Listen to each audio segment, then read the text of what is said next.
Alright, today we're going to look at the additive rules. Is the one rule that we can calculate the probability of two events. If A and B are two events, then A union B equals PA plus PB minus A union A intersection B. If we look at the picture, okay. Suppose this is A and this is B. Okay, and then this is the part 1, and the middle common part is part 2, and then this part is part 3. So now PA union B equals what? 1 plus 2 plus 3, right? Okay, the 2 is in the middle, 1 is just A, not B, not any of B, and the 3 is B but not A. That's what it says, PA union B. Now if we do PA plus PB, it equals what? It equals 1 plus 2 plus, this is just the part, you can't combine them, okay? Not 1 plus 2 plus 2 equals 6. Just the part 1, part 2, part 3, and part 2 again. So you look at that. When you look at these parts, you can see if you add part A and part B, you add part 2 twice. So if you want to get one part 1, part 2, part 3, just once for each, and then you have subtracted part 2. Okay, so that's why we have PA union B equals PA plus PB minus PA intersection B. Okay, that's why we have that. You can see that if you add it, you have the part 2 has been added twice. So you have to subtract that part and you get just one part for each, one time for each, okay? So that's the additive rule.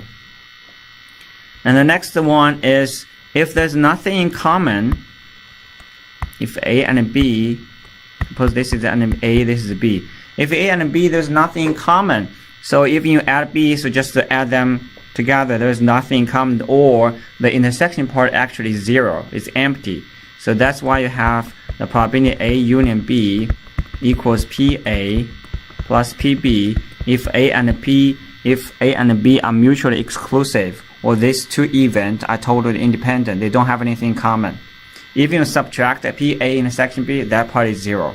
Okay, so that's the next one. If you have more, if you have another one, C here, if there's nothing common between A, B, C, you just add them together. And then if all of the events together, add them together, is going to be probability 1. Okay. The next thing is the theorem PA union B. PA union B union C equals PA plus PB plus PC minus PA intersection B minus PA intersection C minus PB intersection B intersection C and plus PA intersection B intersection C. Okay, what's the meaning of that? A, B, C. Okay, so this is A, this is B, this is C. So when you add A and B, the middle part you add the middle part once, right? And you subtract it. And then B and C, you subtract it again. But at this time, you subtracted the middle part again. Okay, so basically when you subtract it, you subtract the middle time more than once, and then you have to add it back into it. You can, if you want to prove it, you can use that part 1, 2. You can use that method again to show the numbers, the part 1, 2, 3. You just be very careful when you do that, and you should be fine. Use 1, part 2, part 3, part 4, part 5, part 6, part 7. So you can use that the way I showed you. Part A is 1 plus 2 plus 3 plus 7. Don't add them, just as a part of symbols. So you can prove this one by the method I just showed you in the previous page. Okay. Alright, so next one. We can look at one example. Example 2.29.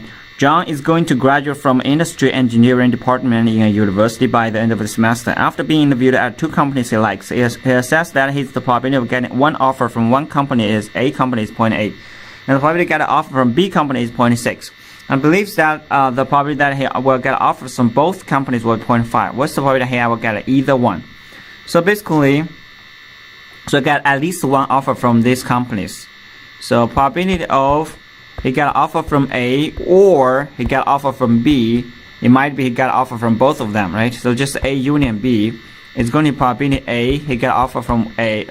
He got an offer from company B, but we have to subtract. He probably get an offer from A both companies because this probability contains he got a probability from B. This probability contains they got an offer from company A. So if you add them together, you get add the probability get offer from both companies twice. So subtract that once. Okay, that's the application of the previous additive rule. Okay, so then you simplify that. It's 0.8 plus 0.6 minus 0.5 equals 0.9. Probably can tell that if you don't subtract it out, your probability A plus probability B is going to be more than 1. Remember that probability can never be bigger than 1.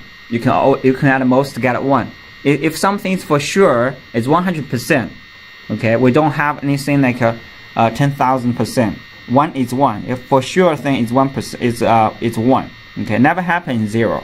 So you see that probability can be is 1.4 is not right. So from your previous theorem, you can tell that this is not right. Okay, now so that's why we have. Well, on the other hand, it also reflects that we need to subtract something. Okay, so this is the application of the additive rule. You can look at the next example yourself. I believe this is the example that the 3 events are mutually exclusive, nothing in common. If the probabilities are, for example, 2.31.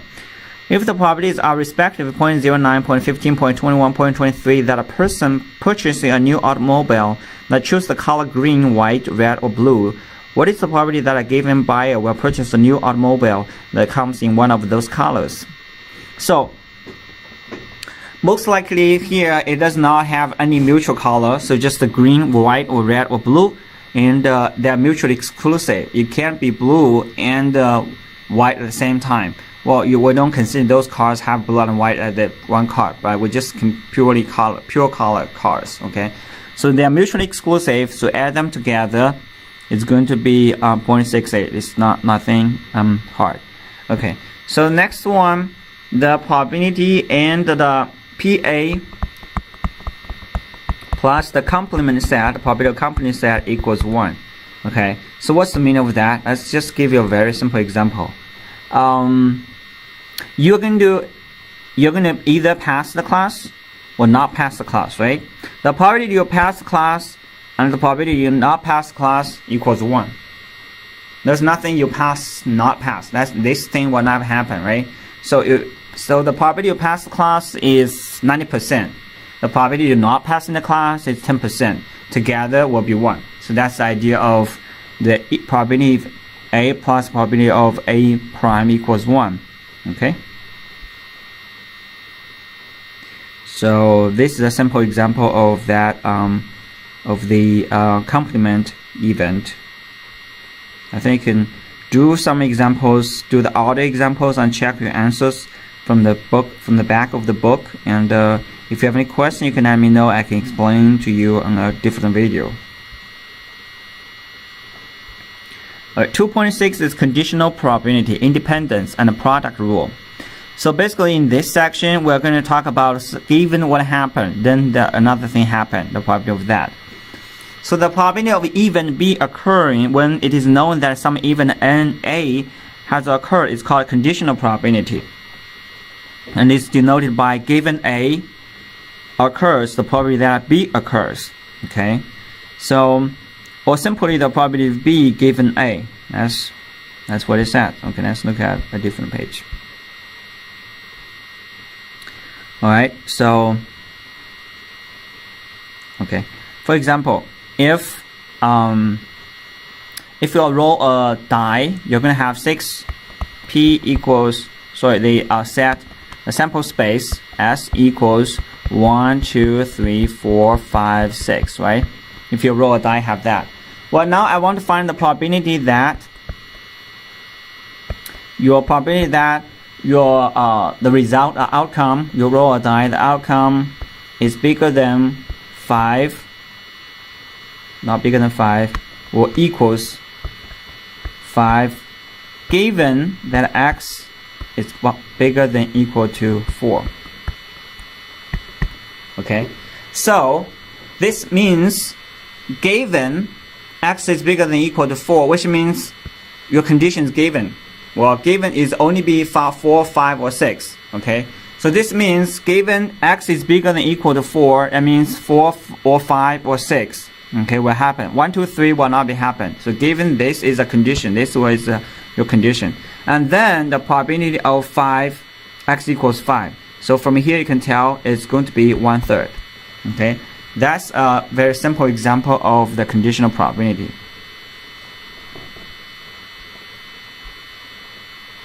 Okay, so definition 2.10, the conditional probability of B given A denoted by B, then you have like a dash or any you have a notation, and the B given A, so is B probability. Wait, let me do another one. So the conditional probability of B denoted by P, B, just do that. Okay, just dash or 1, whatever you can say, just separate B and A, is defined as probability B intersection A, which means A and B will both happen, and given that A is where it happened, probability of A, and probability is always a positive thing, or at least if it can be equal 0 if we're here. Okay, so that's the definition of conditional probability. Let's look at one example, not this one. So example 2, this example actually is pretty straightforward. We can look at this. The next one is kind of more interesting, but this one is it's very straightforward. Okay, so the data are given in table 2.1. So table 2.1 is the category of the adults in a small town. One of these individuals is to be selected at random for a tour throughout the country to publicize the advantage of establishing new industries in the town. We shall be concerned with the following events. A man is chosen, M. E is the one is chosen employed. Using the reduced sample, we find that ME. So let me say what's the question. Or it doesn't give you any question, just to say that. Okay, and for example, PM given E. So this means what? This means that given E, given the person is employed. Given E means given the person is employed. So from here, from this example, we can tell that how many people are employed? 600 people are employed. But out of the 600 employed people, how many are male? Okay, given the people is employed and the probability is a male, so it's 460 is male out of the 600 employed person. Okay, employed people. So you can reduce that. You got 23 out of 30. That's the first question. Okay, you can look at the rest of 3. The rest by itself is the same idea. Okay, 2.34. The probability that a regularly scheduled flight departs on time is probability of departure on time is 0.83. The probability that it arrives on time is probability of A equals 0.82. Well, the probability arrive and departure both on time is 0.78. Okay, find the probability that a plane arrive on time given that it departures on time. So basically, you have given that this thing will happen. Okay, so given that the plane, my bad, it's a mistake here. Given that a plane will depart on time, this thing is for sure will happen. It's given that condition. Okay, then both will happen, the probability. So it's given that happen, then A happen as well. So it's probability of A and B both happen. So A and D. Okay. Given the plane departure on time, and the plane will arrive on time is the A. Both of them will happen divided by the probability of that departure on time. Okay. So pretty much it's very easy for you to memorize. It's divided by D. You think about that as a division sign. You provide D and A and D together happen. And then you just need to use the formula, plug it in, 0.78, and given that, or D for sure is happen, so divided by that. Okay, so that's it. So look at that events. Look at that probability, that example. Independent events. Independent events will means there's no relationship between these two. Okay, so for example, what example would be a good example? You pass mathematics and you pass the English course. Most likely they are very independent. Okay, they don't have a lot of things in common. So these two things are very independent. Independent things means they do not affect each other. Okay. So let's look at the books. It was the idea.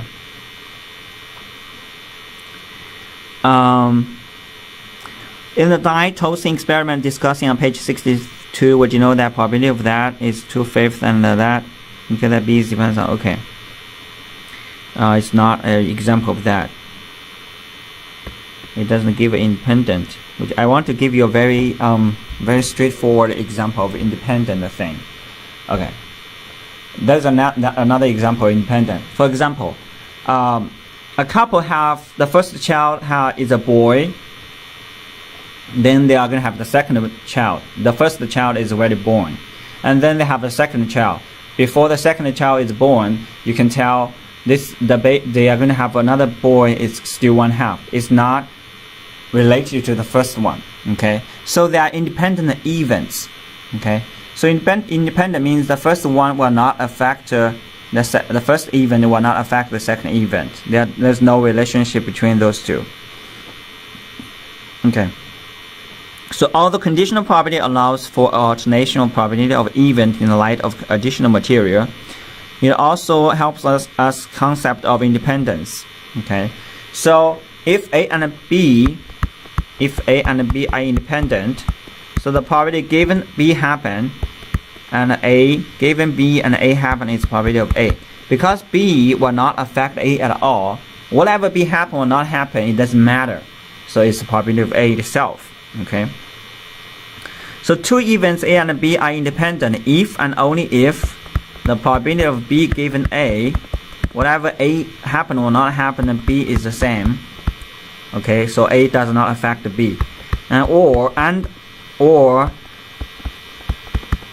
given B the probability of A, given B happened, well, whatever B happen or not happen, the probability of A is itself. So that's the probability of A. And if this, and then it means A and B are independent. Okay. Otherwise, A and B are dependent.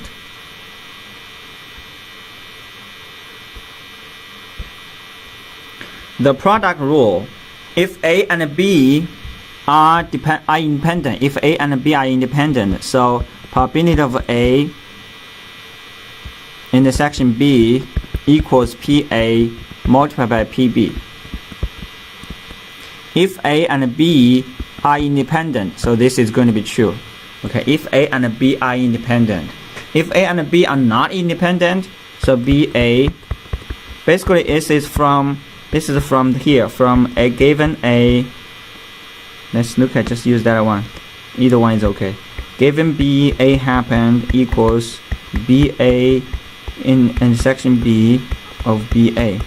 So basically multiply both sides by probability of A. So you get PB given A happened multiplied by probability of A. So this is actually from the previous equation. And you multiply both sides by A, you get the product. You got the product. Okay, product rule. since if A and B, then if A and B are independent, so we don't have this anymore, then we have this. Okay, so this is the product rule, is the explanation of the product rule.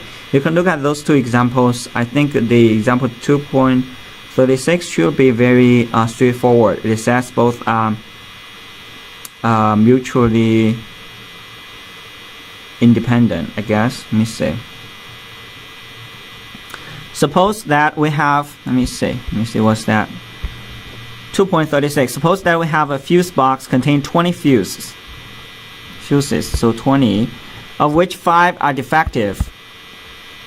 Oh, okay. So of which 5 are defective and 15 are not working properly. If 2 fuses are selected at random and removed from the box in succession without replacing the first one, what's the probability that both fuses are defective? Okay, so we shall let A be even, that the first one, let me say, suppose that we have the conditions for which 5 are defective. If 2 are selected at random and removed from the box in succession without replacing the first, what's the probability that both fuses are defective? Okay, so we can let the A event that the first fuse is defective and the B the event that the second fuse is defective. So which means both are defective. Then we intersection A and B. So probability of A intersection B. So first, the first one is defective. Okay. So how many do we have? How many fuses are defective? So we have 5, right?